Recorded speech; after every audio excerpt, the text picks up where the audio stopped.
किल्ल्यानगरमध्ये एका गावामध्ये 15 वर्षीय अल्पवयीन मुलीचं अपहरण करण्यात आलं आणि तिला तब्बल 5 दिवस जंगलात ठेवलं आणि तिच्यावर लैंगिक अत्याचार झाल्याचा गंभीर प्रकार समोर आलाय। राहुरी पोलिसांनी मोठी कारवाई करत जंगलातनं मुलीची सुटका केली आहे। मुख्य आरोपीसह तिघांना अटक करण्यात आली आणि 13 फेब्रुवारीला कॉलेजला जाते असं सांगून घराबाहेर पडलेली 15 वर्षीय मुलगी परतलीच नाही। त्यामुळे पालकांनी तात्काळ राहुरी पोलीस ठाण्यात तक्रार दाखल केली। या प्रकरणी मुख्य आरोपी मुख्तार हैदर पठाण, कौसर हैदर पठाण, आकाश शरद संसारे यांना पोलिसांनी अटक केली।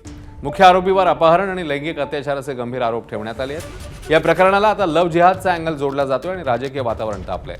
पीडितेच्या जबाबानुसार पॉक्सो आणि लैंगिक अत्याचाराची कलमं लावण्यात आली आहेत आणि पुढचा तपास सुरू आहे।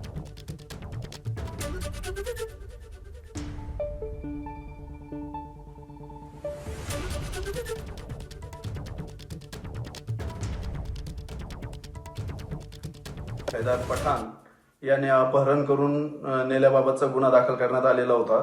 सदर गुन्ह्याच्या तपासादरम्यान सदर आरोपीने पीडितेस नाशिक जिल्ह्यातील रामशेज किल्ल्यानजीकच्या जंगलामध्ये ठेवलेले असल्याची माहिती मिळाल्यावरून काल त्या आरोपीच्या ताब्यातून सदर पीडितेची सुटका करून तिचा जबाब घेतला असता सदर आरोपीने तिच्यावर लैंगिक अत्याचार केल्याचे निष्पन्न झालेले असून त्या कलमांची वाढ सदर गुन्ह्यामध्ये करण्यात आलेली आहे। तसेच आरोपीला मदत करणारे आरोपी कौसर हैदर पठाण व आकाश शरद संसारे यांनाही अटक केलेली आहे।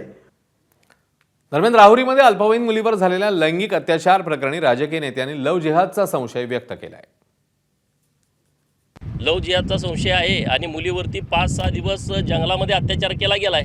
हे जे कुणी सगळी लोक आहेत की लव्ह जिहादच्या घटना घडत नाहीत असे जे म्हणतायत, ह्या लोकांनी या गोष्टीकडे सिरियसली बघितलं पाहिजे। हिंदू मुलींना टार्गेट करून फेसबुकवरती, ट्विटरवरती, इंस्टावरती त्यांना 10-20 मुलं फॉलो करतायत आणि मग ठरवून प्लान करून त्यांना जाळ्यामध्ये ओढतायत। मुलींच्या टार्गेटमध्ये जे 2-3 पॅटर्न जे सेम आहेत, एक तर तिला 18च्या अगोदर टार्गेट करायचं, दुसरी गोष्ट की तिच्या मागं वडीलधारी जो आधार असतो तो नसलेला पाहिजे आणि म्हणून कुठंतरी या प्रशासनानं याच्यावरती कुठंतरी निर्बंध आणणं गरजेचं आहे। जे आरोपी असतात त्या आरोप्यांना कुठंतरी पोलीस प्रशासन मदत करतं का, हा सुद्धा एक फार मोठा प्रश्नचिन्ह आज प्रत्येकाच्या मनामध्ये असतो। एबीपी माझा, उघडा डोळे बघा नीट।